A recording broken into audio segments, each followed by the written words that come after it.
Hello, everyone. I'm James Roberts. This is my life, and these are my stories. Hello, everyone. Welcome. It is January 1st. I am here in New York and starting something new. This is the first podcast that I'm doing by myself, and it's been on my mind for a minute. I am a New York-based actor, singer, storyteller, comedian, lots of different hats to be worn here. And late last year, I just realized I wanted to have a platform to get my stories out, to also just talk to people, but also to get actual stories that I think are fun or interesting, sometimes a little intense, out. And why not use this medium? So that is what I'm doing in 2020. Still feels weird to say, but I'm sure we'll get used to it very, very soon. So I just got back from spending an entire week at home with family. I'm from Chattanooga, Tennessee, and I kind of split time between Chattanooga and Nashville, where my sister lives. So I flew into Chattanooga, to my parents' place, and the next day we drove up to Nashville, where my sister lives, where we were going to open all the presents, and my sister was hosting Christmas for her in-laws, so they all came over after, and it was really, really great. It was wonderful to see everyone and see my granddad, see my aunts, see my some of my cousins, but of course my nieces and my nephew, they kind of always steal my heart, while at the same time occasionally annoying the crap out of me. I love them. They're wonderful children, but they don't have an off switch, especially the youngest two. They are 5 and 7, and they are just always constantly terrorizing each other. But they love each other, but they're rough with each other, and it's hard to watch sometimes because I'm just like, oh, that probably hurt, but they just keep running into each other and wrestling and pushing each other, and I'm like, okay, that's a lot. And as much as I love them and they have their moments and I love them to death, but it's just, this week was confirmation that kids are not in my personal foreseeable future. So that was that. So yeah, I think that was enough of life right now. Just a little catch up, and we're gonna get on to the story.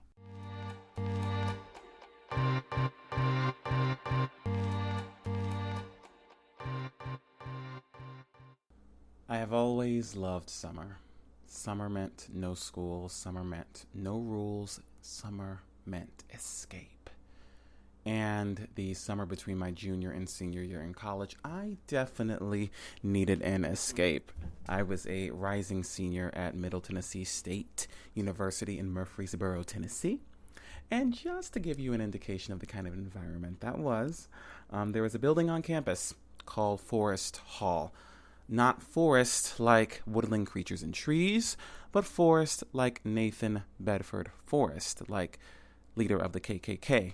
Nathan Bedford Forrest. So you can understand why I wanted to escape. It was not the most inviting environment for a newly out of the closet black gay male. So the escape came in the form of an internship at American Dance Festival in Durham, North Carolina. Also, not the most inviting place for a newly out of the closet black gay male. However, if you dump 300 plus college age dancers in one specific part of the town, things will shift. And it shifted in a way that was so wonderful. It was a very loving, open, and accepting environment. And it allowed me to be myself in a way that I hadn't had the opportunity to before. It was the first time I wasn't the only black person, or I wasn't the only gay person, or I wasn't the only black gay person. I just felt free to explore who I was and, try some new things. One of those new things wound up being an underwear party. Now, once I found out that the underwear party was kind of an annual thing here, I really had no intention of going. It was just going to be a little too much, a little too racy for what I was quite ready for at the time. Once again, it had been less than a year since I'd come out, and just around all of these beautiful bodies, I did not trust myself at all. However, after an event one day, this guy named Tim asked me if I was going. Now, Tim was beautiful. Tim was tall. Tim had dark eyes. Tim had an adorable gap between his teeth, and I was very much into it. And Tim asked me if I was going, so I had to say yes. And I immediately went into a panic after I said yes, because I had nothing to wear. Now, of course, I own underwear, but they're all black or white or gray or picked up by my mom, just stuff I can't wear in public. So I go to the Target and I look through all of the boxers and all the Batman and Superman stuff that they have and all that bullshit, and I stumble upon these shortcut blue camouflage boxer briefs with navy trim around the top and also at the bottom, and I'm like, this is it. I know what I'm wearing. This is it. They spoke to me. So the night of the party comes, and I get in the car, and I drive to the house. It's a house party. And it is at this beautiful 3-story white house on the edge of the woods with lots of yard space and gardens and just places to kind of get lost and explore and like really set the mood for a very magical evening. But I get there, and I have a fucking panic attack. And I sit in the car for at least 30 minutes, just convincing myself to not drive home. Like, stay. You'll enjoy this. It's going to be fun. You're going to enjoy this. You're going to enjoy this. So, eventually, I get out of the car. I walk to the house, and I see the people. They're doing their thing. They're having fun. And I'm like, okay. Let's try to have some fun. And eventually I find my friend Stephanie on the dance floor. And, you know, we're doing our thing. We're dancing. We're drinking. We're talking. We're laughing. Just all that fun stuff. It's also my first summer drinking. A lot of firsts. And we eventually run into Tim. Now, I'm trying to play things cool, like just talking and like, oh yeah, I'm having a good time, you, and whatever. And Tim's drunk. However, I'm not sure what possessed me to do this. It may have been the magic of the evening or the half-empty Captain Morgan and Coke in my hand, but something possessed me to just grab Tim, look him dead in his eye, and say, you are dancing with me before the evening is out. And then I run away because I can't deal with the response. I'm just going to give him the information, let him know that this is happening, and, you know, you deal with it now that you know this is what's going to happen. So I go and I find some more friends. We're kind of just hanging out, and it's not too long until I hear the opening beats of Baby Boy by Beyonce. Now, okay, for years leading up to this, I had this fantasy about this song just blasting while I am on the dance floor at a party or at a club, just dancing really close with the guy, and it's getting hot and heavy, just letting loose. And I'm like, oh my God, this is it. So I'm on the dance floor when this is happening. Tim is nowhere in sight. I sprint from the dance floor in the living room, through the kitchen, down the stairs, out into the yard, somehow spot Tim with some magical X-ray night vision, grab him, drag him through the yard, up the stairs, through the kitchen, back to the living room where there's a dance floor, all before Beyonce can finish the first verse. I was very proud of myself. Now, once we're on the dance floor, not much time passes before the hands are going everywhere. It's intense. It's carnal. It's a whole situation. We're close. There are about 30 other people in this living room, also half naked, dancing, living it up. getting sweaty, it's hot, it's a whole thing. And I am so into it. And eventually I find myself resting my head between like Tim's shoulder and neck and like just taking it all in.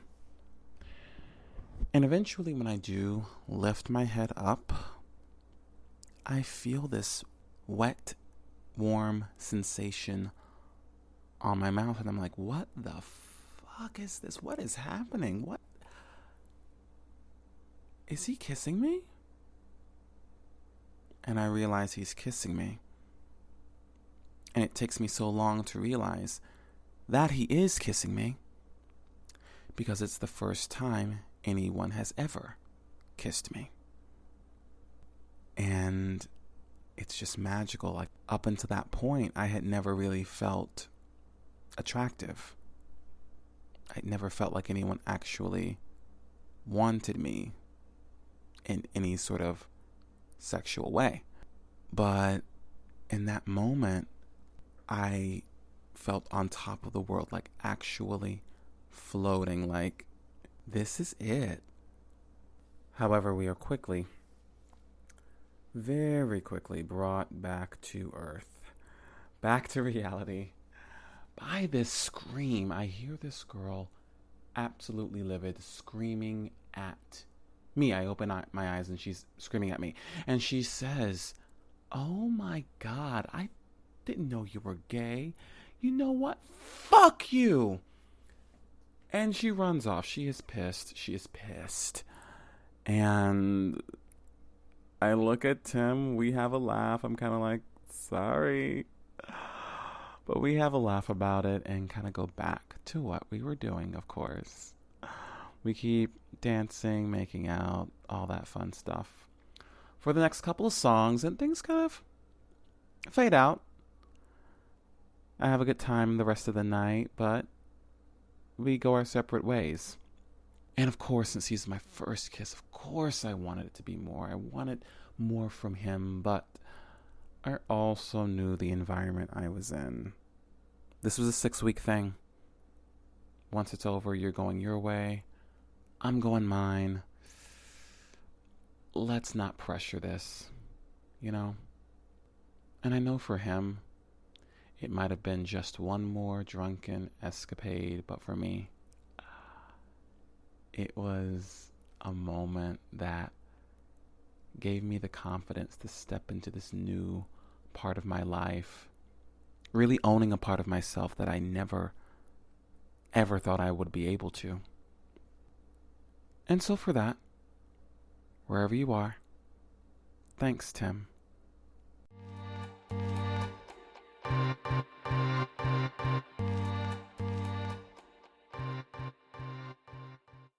All right. Well, that wraps up the first edition of Life Story with me, James Roberts. I hope you enjoyed listening.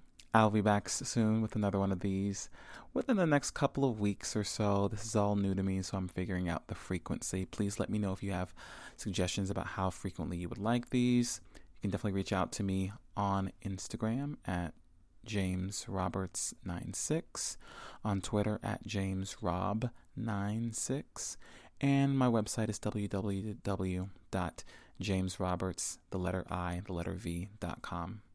So that's where you can find me on social media and on the internets. I also have a vlog if you want more content. It's called Take the Stairs. It's available on YouTube and also on podcast platforms as well.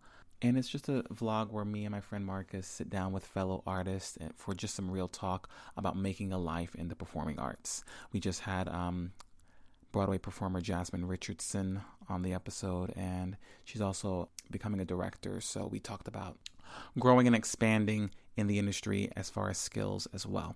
So that's a wonderful episode. Please check that out as well. Have a wonderful day, everyone. Thank you so much for listening.